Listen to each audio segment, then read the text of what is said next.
What happens when the person you are sworn to protect becomes the greatest threat to their own safety? When the protocols you have spent 19 years perfecting become the very weapon being used against you? When the heir to one of the most scrutinized institutions on Earth walks out of a palace gate in a gray coat and vanishes into 8 million people like she was never there at all? This is not a story about a princess who wanted freedom. This is a story about a guard who thought he understood danger, and a woman who had been living inside it, quietly and alone, for 11 months before he ever noticed.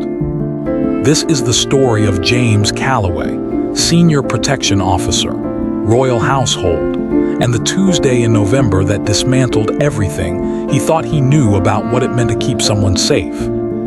Prepare yourself for a story where the protected knows more than the protector, where disappearing in plain sight is not recklessness but strategy, where the most dangerous thing in London that evening was not the man in the crowd, but the assumption that James Calloway had already found every threat worth finding. The briefing was 4 minutes long. That was the first sign James should have paid more attention. Superintendent Davies had delivered it standing up, which meant it was supposed to be simple. Private visit, Princess Sophia, Central London. Departure 14:00 hours, return no later than 18:30. Minimal footprint requested by the principal herself. One protection officer, no motorcade. James had nodded and not asked questions, because in 19 years of Royal Protection Service, he had learned that the assignments that sounded simple were always simple. The complicated ones came with folders. This one had no folder. He had been assigned to Sophia 3 times previously. She was 26, the daughter of the Duke of Clarence, 4th in line to the throne, and possessed of a reputation within the protection service that ranged, depending on who you asked, from refreshingly down to earth to a complete operational nightmare. She did not like earpieces. She did not like lead vehicles. She had once, on a visit to Edinburgh, given her entire protection detail the slip for 40 minutes by walking into a Waterstones and out through the delivery entrance while they watched the front door. James had not been on that detail. He had heard about it many times. He arrived at the private entrance of the palace at 13:45, checked his radio, checked his sidearm, and reviewed the route. Oxford Street. Then, according to the brief, a private appointment in Mayfair. Details of the appointment had not been provided, which was unusual but not unprecedented when principals requested personal privacy for medical or therapeutic visits. He was standing in the corridor outside her private sitting room when the door opened, and Sophia walked out. She was wearing a gray wool coat, dark jeans, and flat boots. Her hair was pulled back plainly. She wore no jewelry that he could see. She carried a small canvas tote bag on one shoulder, the kind sold at museum gift shops, and she looked, with complete and practiced accuracy, like a postgraduate student on her way to a library. She looked at James and smiled pleasantly. "You must be Calloway," she said. "Your Royal Highness," he gave a brief nod. "I've reviewed the route. I'd suggest we take the..." "We're walking," she said. "Ma'am, the vehicle is not coming." She was already moving toward the corridor exit. "I've used it 6 times in the last 2 months on this particular route. I'd prefer to walk today. It's not raining." James fell into step beside her, recalibrating. Walking was not impossible. Walking was manageable. He adjusted his position, kept a half step behind and to her left, and reached for his radio to update the control room. "I'd rather you didn't do that just yet," Sophia said, without looking at him. He stopped walking. She did not. "Your Royal Highness." His voice carried the particular tone he had developed over 19 years, respectful, immovable, the verbal equivalent of a closed door. "I am required to maintain contact with the control room throughout any movement outside the palace." She stopped then, turned, looked at him with an expression he could not immediately classify. It was not irritation. It was not the practiced patience of someone managing an inconvenience. It was something more careful than either of those things. "I know," she said. "I'm asking you to wait 5 minutes before you do. Can you do that?" "No, ma'am." She held his gaze for a moment, then nodded once as if confirming something she had already suspected. "All right," she said, "then let's go." They reached the palace gate at 14:07. The traffic on the mall moved in its ordinary Tuesday afternoon rhythm. Tourists with cameras, black cabs, a cycling courier cutting between lanes with the confidence of someone who had not yet been seriously injured. The plane trees along the avenue had dropped most of their leaves, and they lay in pale gold drifts along the pavement edge. Sophia walked at a pace that was neither slow nor fast. She did not look at shop windows. She did not check her phone. She moved through the street with the particular quality of someone who had learned to be invisible inside visibility, a stillness of purpose that drew no attention precisely because it performed no performance. James had seen this before in principals who had grown up under scrutiny. The ones who survived it longest were not the ones who hid. They were the ones who became unremarkable. He updated the control room, gave their position, and kept pace. At the junction of Buckingham Palace Road and Victoria Street, Sophia turned left. James turned left. At the entrance to Victoria Station, Sophia walked in. James followed, and for the first time felt the first cold edge of something that was not quite alarm, but was adjacent to it. She moved through the station concourse without hesitation. Through the ticket barriers, she had an Oyster card, he noted, a personal one, not a palace-issued travel document. Onto the underground platform, and into a district line carriage before James had fully processed that they were taking the underground at all. He got in behind her. She sat down, took a book from her tote bag, opened it. James stood, held the overhead rail, watched the carriage. "You can sit," she said, without looking up from the page. "Standing in an empty carriage makes you more visible, not less." He sat. "You've done this before," he said. "Frequently. With a protection officer." "Sometimes," she turned a page, "sometimes without." James said nothing to that, because there was nothing productive to say to it in a moving underground carriage, and because the particular discipline of 19 years had taught him that the moments when you most wanted to speak were often the moments that most required silence. They changed at Embankment, took the Bakerloo line north, emerged at Oxford Circus into the compressed movement of a Tuesday afternoon on one of the busiest shopping streets in Europe. Here, James felt the real weight of the assignment settle onto him. Oxford Street in November was not a protection officer's preferred environment. It was 800 meters of continuous crowd density, multiple entry and exit points on every block, delivery vehicles creating blind channels between stopped traffic, tourists moving unpredictably in all directions, and a noise level that made radio communication unreliable without moving to a quieter position. Sophia walked east. She was good at this. He had to give her that. She moved in the gaps between people rather than through them, never creating friction, never drawing a second glance. She had the anonymity of someone who had spent years practicing it, and it was not carelessness, it was craft. He stayed close, 2 feet slightly left. At the junction with Oxford Street and Regent Street, she turned south, and James turned with her, and realized he had lost a half second of visual on her. 1/2 second.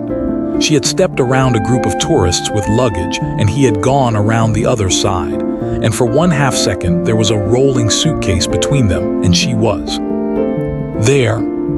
Gray coat, canvas bag, moving south on Regent Street. He caught up, settled back into position.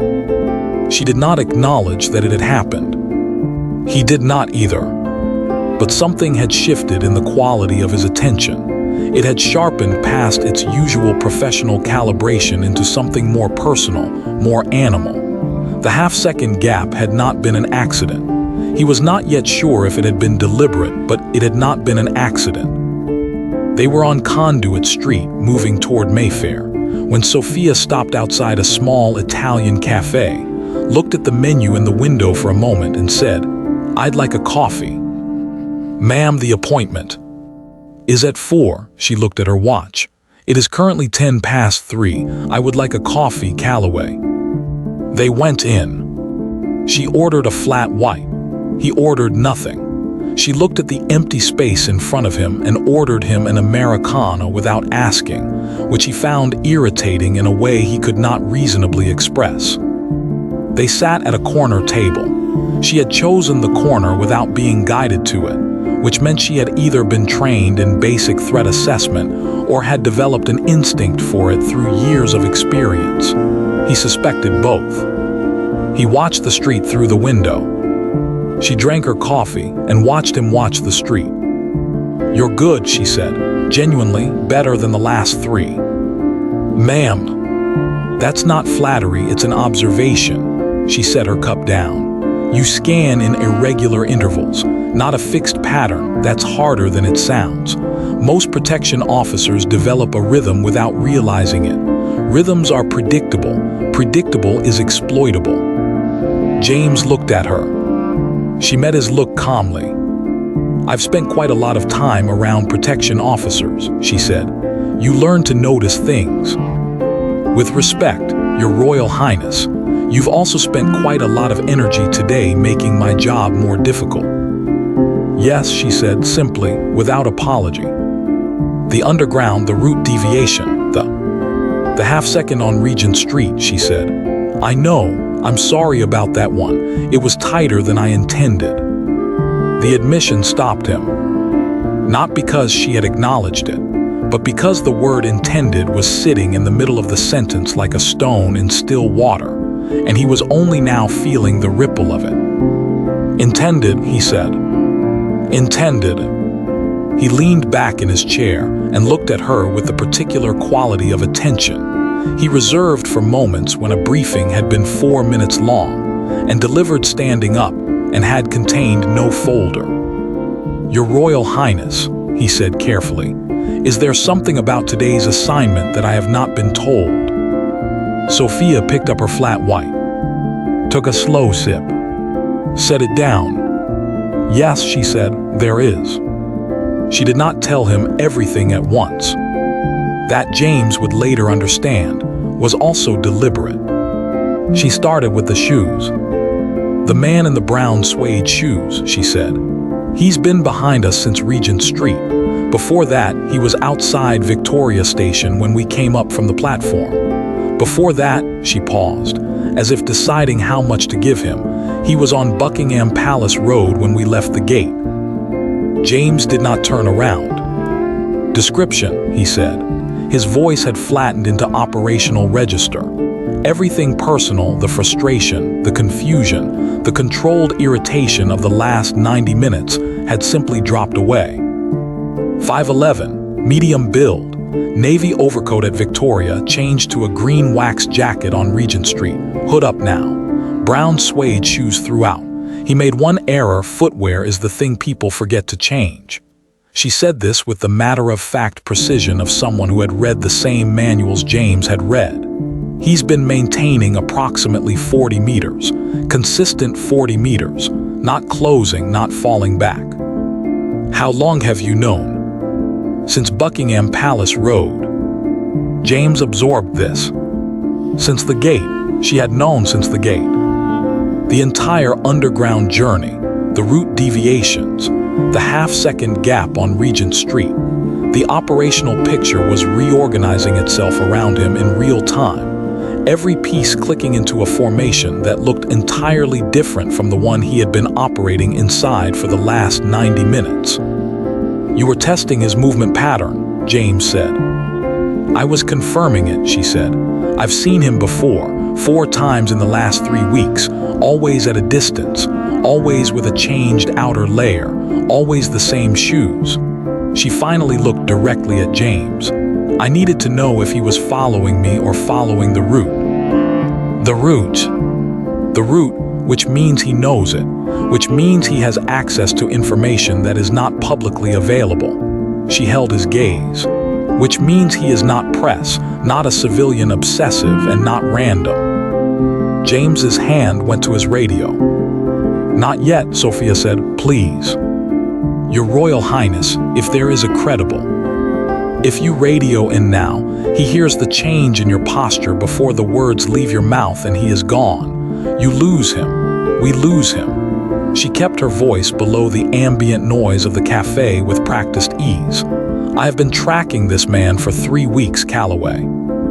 I have been doing it alone, without alerting my protection detail, because the first time I thought I saw him, I mentioned it to my previous officer, and within 4 hours the patrol schedule had been changed. The route had been changed, and he vanished for 9 days. She let that land. He came back, with better information than before." James sat very still. The Americano she had ordered him was cooling at his elbow. He had not touched it. "You think there is a leak," he said. "I think there is something," she said. "I don't know what it is. I know that every time official channels have been alerted, this man has received updated information within days. I know that his surveillance has become more precise over 11 months, not less. And I know," she paused, and for the first time since the palace gate, something behind her composure shifted, just fractionally, like a hairline crack in something that had been under pressure for a very long time. "I know that I have been managing this alone for 11 months because I did not know who I could trust." The cafe was warm and smelled of espresso and damp wool coats. The street outside moved in its ordinary afternoon rhythm. 40 meters away, in brown suede shoes, a man James had not once noticed in 90 minutes of professional surveillance stood reading a free newspaper outside a newsagent and did not look up. Her name was Helen Marsh. Detective Inspector, Metropolitan Police, Specialist Operations. She walked into the cafe at 15:34, ordered a tea she did not drink, sat down at their table without introduction, and looked at James with the particular expression of a person who has been expecting to meet someone and is reserving judgment on whether they are going to be useful. She was 51, gray-haired, with the economical movements of someone who had spent 30 years in environments where unnecessary motion attracted attention. "Calloway," she said, not a question. "Inspector." She looked at Sophia. "He knows about the shoes." "He knows about the shoes," Sophia confirmed. Helen nodded once. The way people nod when a variable they were uncertain about has resolved itself satisfactorily. 2 days ago, Helen said to James, Her Royal Highness contacted me through a personal channel, not palace communications, not the Protection Service Network, and shared 11 months of documentation. She removed a phone from her jacket pocket and placed it face down on the table. Photographs, dates, locations, shoe photographs. A brief pause. Frankly, the documentation would embarrass most professional surveillance operatives I've worked with. James looked at Sophia. Sophia looked at her flat white. The subject's name is Colin Farah, Helen continued. 44 years of age, former palace facilities contractor. Security clearance lapsed 18 months ago when his contract ended. He was not flagged on departure standard procedure, no incident on record. She said this with the tone of someone who had strong feelings about standard procedure.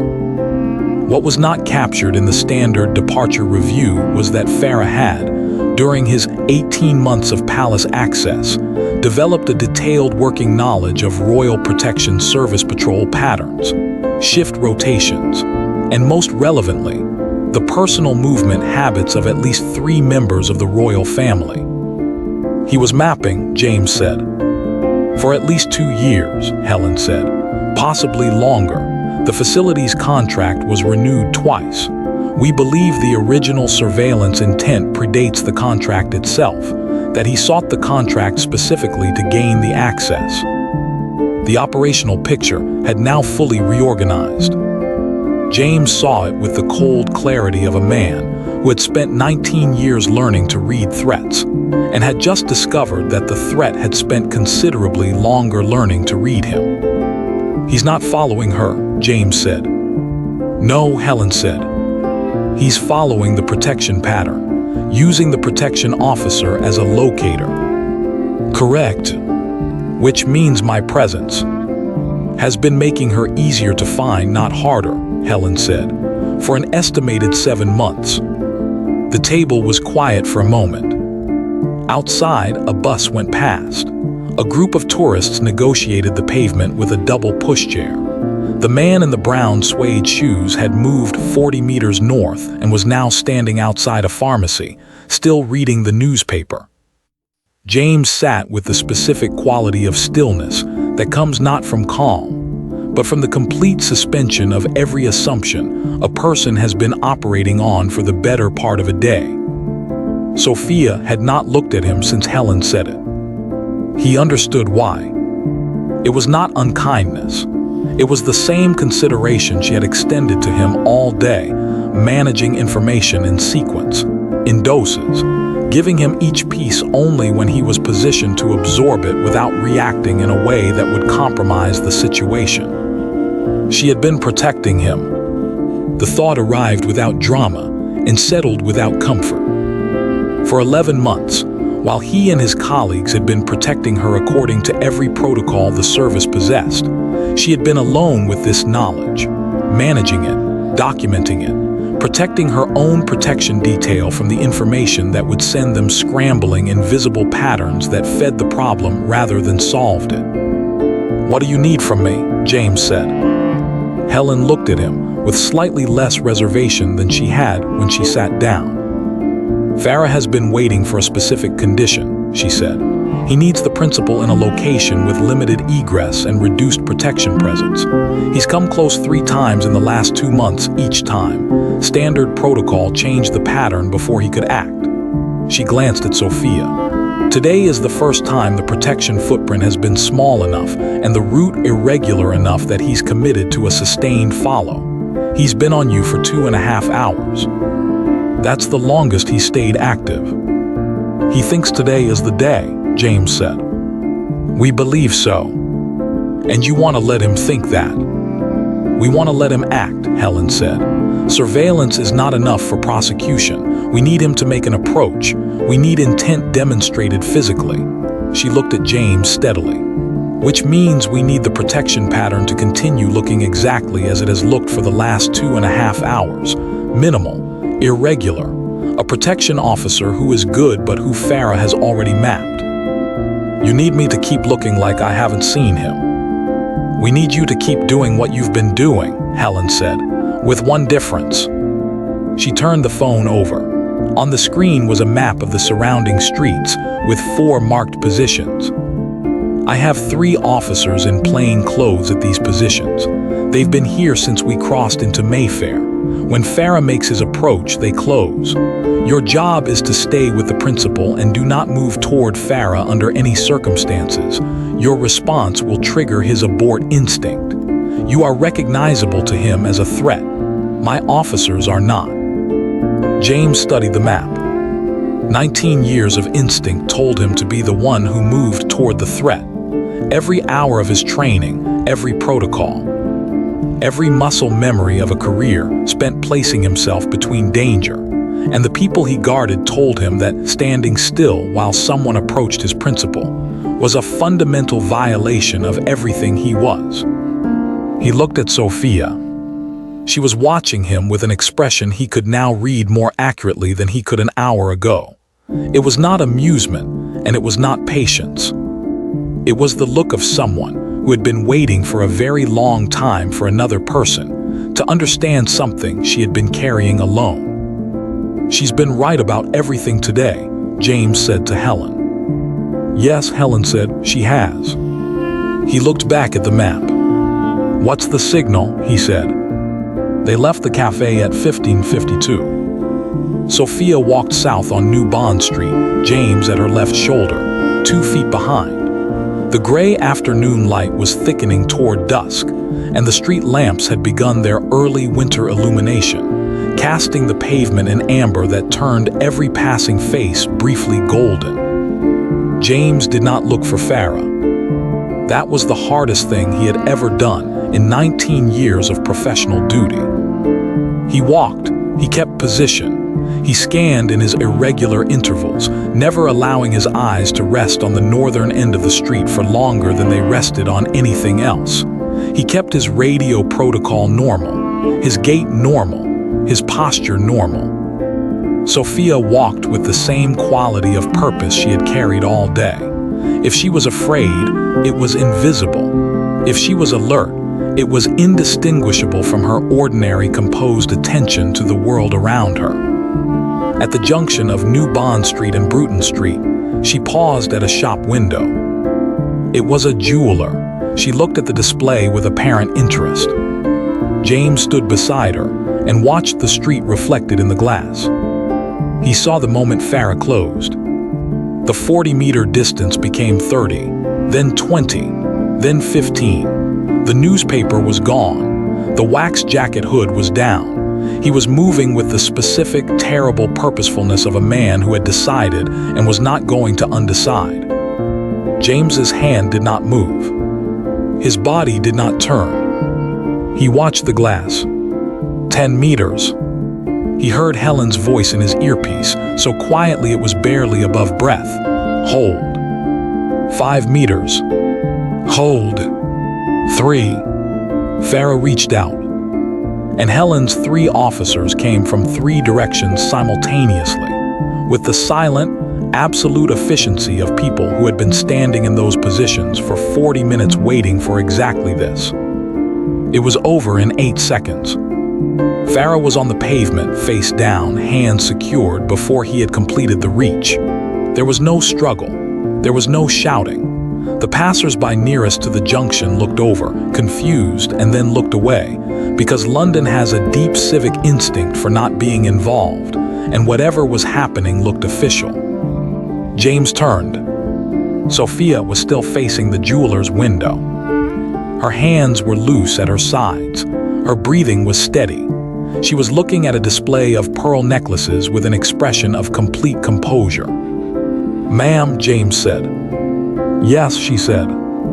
"It's done." "Yes," she said again. And then after a moment, in a voice so quiet he almost didn't catch it, "Good." She turned from the window. They walked south. James kept position left shoulder, 2 feet back, and said nothing, because there was nothing to say yet that the moment was ready to carry. 3 months later, James Calloway stood at the window of his new office. It was a small office, on the 3rd floor of a building he had visited many times as a field officer, but never worked in. His desk had 2 phones on it, and a view of a courtyard where pigeons disputed territory over a discarded sandwich wrapper with the absolute conviction of creatures who had never doubted their right to be there.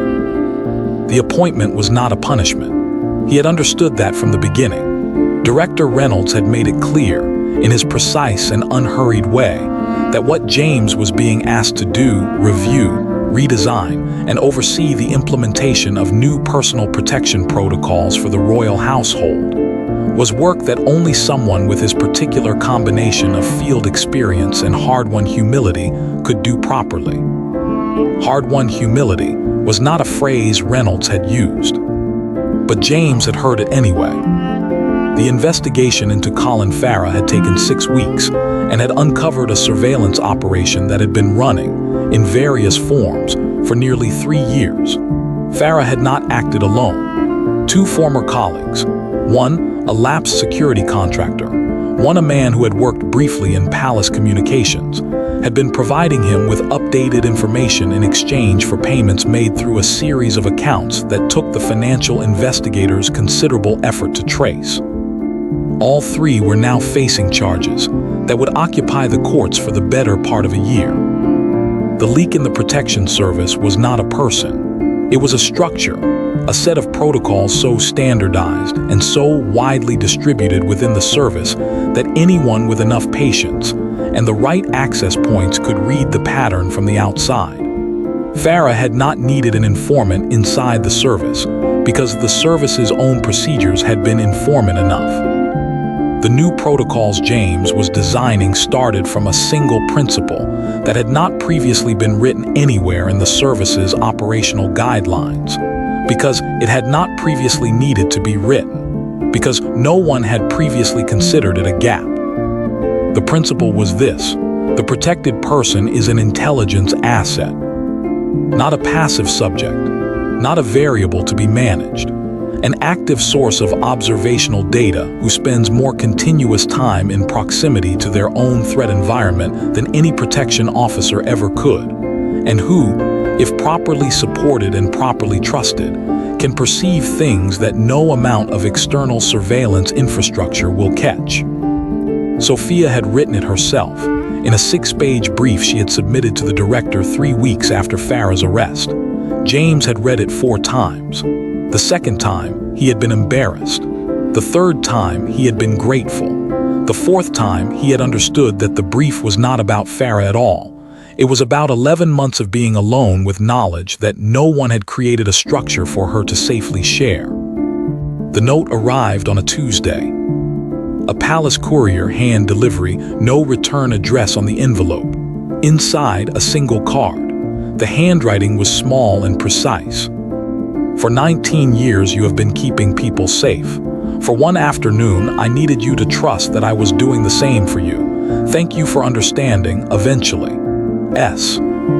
James read it once. He folded it carefully, along its original crease. He put it in the breast pocket of his uniform jacket, where it sat against his chest for the rest of that day and every day after that, light as paper, heavier than he could have expected. Outside, the February rain moved across the courtyard in slow gray curtains. The pigeons had settled their dispute and were eating the sandwich wrapper with cooperative efficiency. James turned from the window and sat down at his desk. He opened the protocol document to page 1 and read the first line he had written, which he had rewritten 11 times before he was satisfied with it. The first assumption of any protection assignment is that the officer sees everything. The first correction of any experienced officer is the understanding that this assumption is the most dangerous thing they carry. He picked up his pen. He began to write. The rain continued. The institution continued. And in the quiet, ordinary Tuesday rhythm of a building where serious people did serious work, something that had been broken for 11 months. Not a protocol, not a procedure, but a simple and fundamental trust between a person who needed protecting and a service that had forgotten to ask what she already knew, had been, carefully and without ceremony, repaired. That was what true service looked like. Not the certainty of the man at the door, but the humility to understand that sometimes the person behind you has already seen what you have not.